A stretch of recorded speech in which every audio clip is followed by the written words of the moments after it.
go back to stage 2.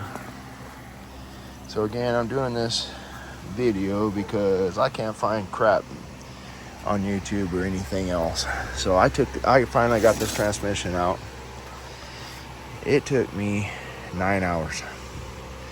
So I disconnected. So again, you won't find this on YouTube or nothing. I disconnected the line from the cylinder on the for the pedal.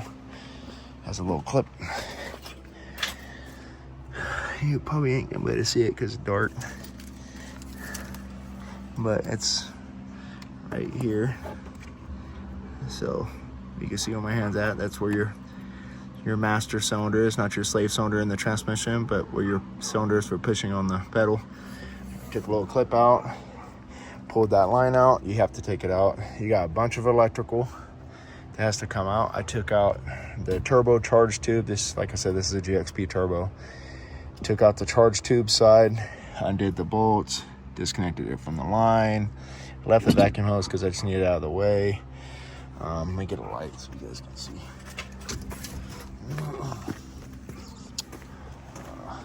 Where's that light at?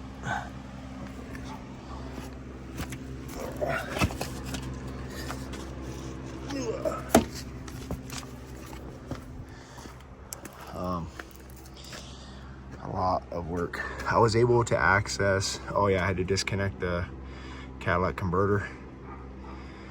We got 4 bolts right there. They disconnect it, disconnect the bracket and the bolt on the bottom.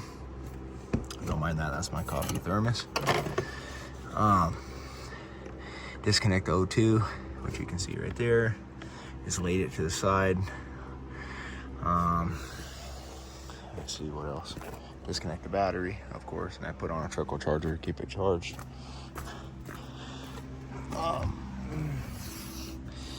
And you can access the top bolts. I used a lot of extensions, and I sort of did through the back side, like up over the back part of the transmission, just reached all the way, pretty much the distance of the transmission with the extensions. I was able to get it. The hardest bolts are gonna be the ones down here, which are gonna be like for your starter, your bell housing bolts. There's like really no room in there. I did combinations of like swivels and extensions and just managed to, you just got to be really patient. This job, I drop manual transmissions in cars like my WS6 Trans Am over there. I've worked on a lot of cars. I build cars and I do a lot of stuff on my, when I'm bored. And I'm not gonna lie, this is by far the hardest transmission I have ever had to work on ever in my life. It is not for the faint of heart. It is extremely difficult. You have to disconnect a lot of this electrical, pull it out from its from its little brackets. You can sort of see because everything's sort of pushed out of the way just so you can access the starter. It's the same thing. The bolt that's closest to the engine is gonna be the hardest for you to get. Same thing, swivel again, and just different lengths of extensions, and just be patient. And then when you get it on there, just work it until it's pretty much, I'd get it all the way off if you can before you take anything out, because it's just so hard to get off.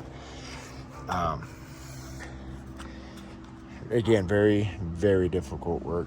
There's the clutch. So the clutch still had quite a bit of life on it, but it's burnt, I can't really tell, but it's pretty smooth for a clutch, but it still had quite a bit of life on it.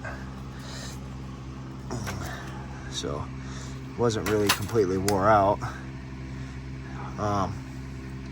But yeah, so that's sure it's the original clutch. This car only has about 90-something thousand miles on it, and I've never had problems with the clutch or anything before. And I got on it. I generally don't. I usually just cruise the car, but I got on it, and when I got on it and I was drifting a little bit, burning out, the clutch slipped like super bad to the point where I thought I actually burnt the clutch and I wasn't gonna be able to get it home. And I coasted it, and a couple minutes, if that, maybe a minute later, whatever, I just barely eased it, babied it. It was like right around the corner from work. And when I finished with that, I got back, it drove fine. But I was like, oh, well, it's that dreaded clutch slip that everybody talks about, but nobody posts videos about how to do it. So I got it home. I got the new clutch in, but I'm probably gonna end up taking it back out. So this is a dual mass flywheel. So it's 2 separate pieces. You got 6 bolts You'll hold this on, this comes off, and then you got your normal bolts that attach the back part of this, this whole assembly to the crank of the engine. I have a Kevlar infused clutch I put in it.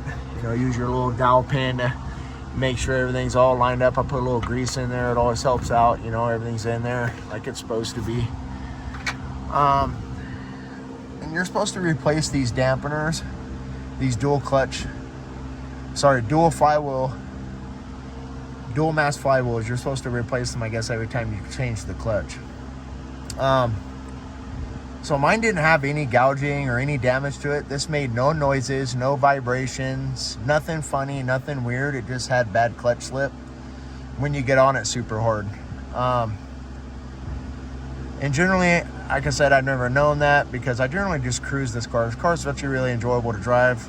It gets a lot of attention. It gets really good gas mileage, so I generally don't hot rod it. I do it in a way, and there's sort of the brand. I don't know if you can see it or not, but let me see if I can get up there close to it. So it's a LUK. I found, so it's an aftermarket, but I guess they actually designed this clutch for GM. So they do sell dual mass flywheels. They're about $500 though, $450 or whatever on eBay. Again, not cheap. Not something I really want to spend. The clutch, it's a Kevlar infused clutch. It's supposed to have longer life. I've already spent money on that. Wasn't super expensive, about $100 for the clutch. But the new slave cylinder and everything else, I'm about $250 just in the new slave cylinder for the for the transmission, throwout bearing, and that clutch alone. So I really don't want to have to buy a new dual mass flywheel, but I will if I have to. So I'm not super happy about that.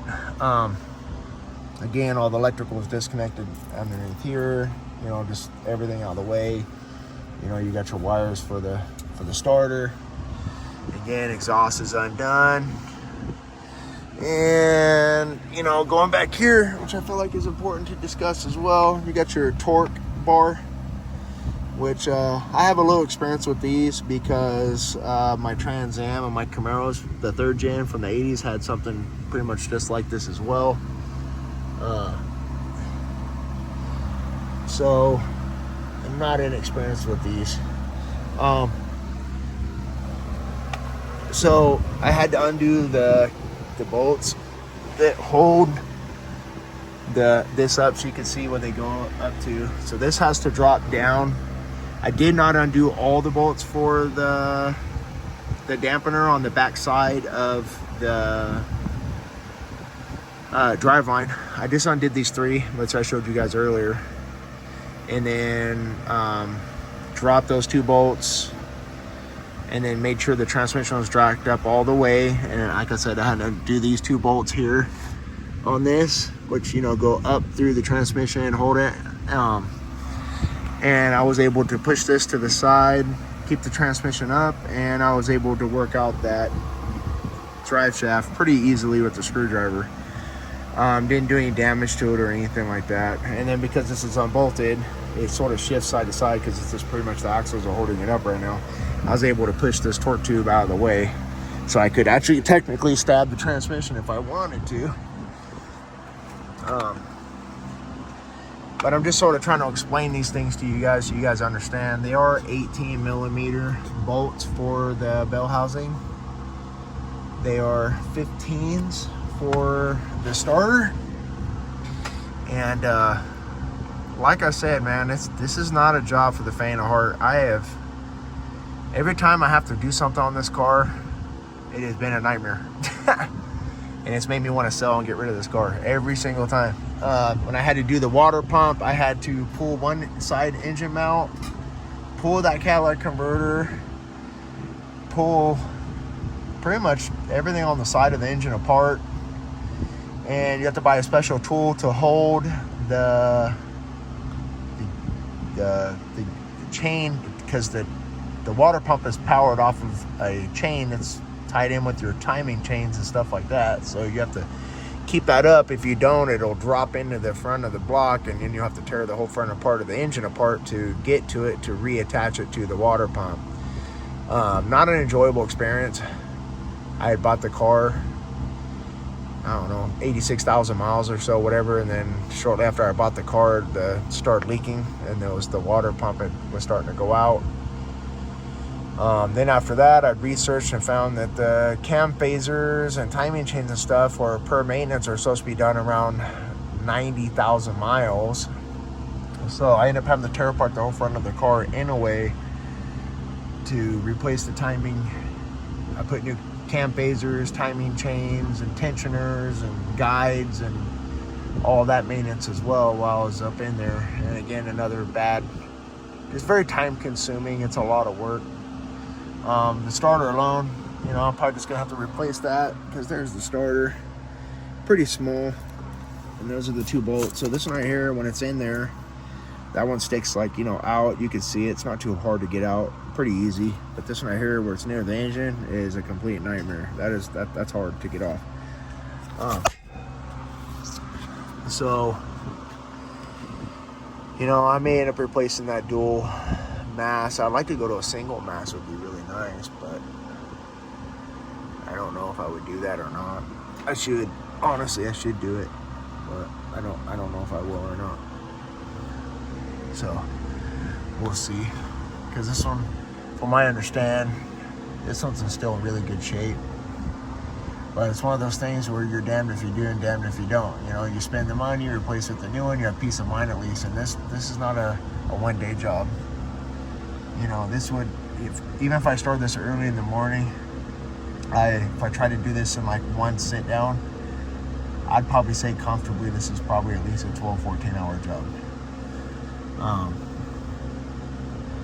So it's just pretty, and that's, you know, you gotta be pretty mechanically inclined, and you're gonna have a lot of patience and stuff like that to do it. So, you know, take it as you want. But yeah, I just want to give you guys some pointers on it. Like I said, I got it out. I got the new clutch in with this one, but I may pull this apart and change the flywheel, put a new dual mass flywheel. And I'm torn with it, because these dual mass flywheels, you know, they came stock with only the turbo versions of these cars, and they're supposed to be really good for like drivability and stuff like that. But obviously they have a much shorter life. And then on top of that, you know, they can fail, and they don't like torque. They don't like you taking off, dumping the clutch, stuff like that. It can cause them to prematurely fail and go bad.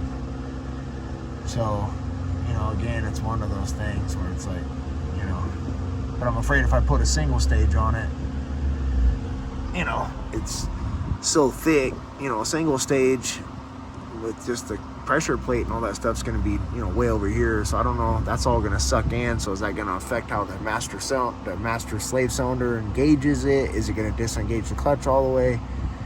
There's just so much to it that I'm just not sure what I want to do. So we will see what happens. But yeah, it's out, and you know, I'm gonna try to make this video. I ain't no professional at making videos, so forgive me. I got a new slave cylinder, so I better put that in. I'll bench bleed it, and then bleed it with the line pipe into a bottle full of oil. After that, push it back and forth till there's no air in it, and then plug the line when I actually re-stab it, because that does not have a bleed valve on it. So that's going to be another problem. It's not like your typical normal clutch where you have a bleed valve and you can actually bleed it.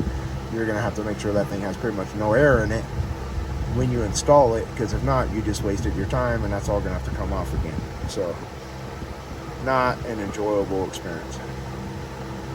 But sorry if I sound like I'm bitching, but it really sucks.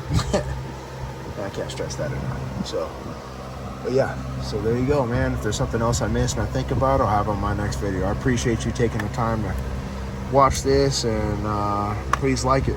I thank you.